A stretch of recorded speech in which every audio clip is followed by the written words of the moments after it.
نمائندہ voice of Russia حافظ ثاقب کی رپورٹ کے مطابق ترجمان پاک فوج نے کہا کہ دنیا بھارت کو سرحد پار دہشت گردی کا حقیقی چہرہ اور علاقائی عدم استحکام کا مرکز تسلیم کرتی ہے۔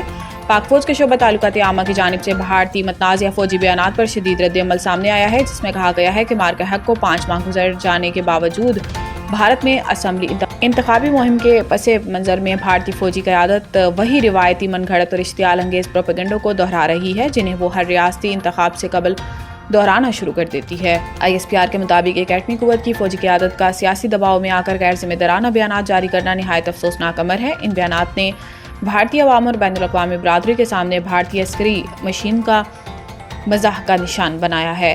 ترجمان نے کہا ہے کہ غیر ضروری گھمنڈ اور غیر ضروری بیانات شہرت پر مبنی جارحانہ ذہنیت کو جنم دے سکتے ہیں جو جنوبی ایشیا کے امن و استحکام کے لیے سنگین نتائج بن سکتے ہیں۔ بھارتی فوجی پریس ریلیز میں موجود تضادات اتنے واضح ہیں کہ ان کا جواب دینا موزوں نہیں۔ ISPR کے مطابق پاکستانی قوم اور اس کے مسلح افواج ملکی سالمیت کے دفاع کے لیے پوری طرح اہل اور مضموم ہیں۔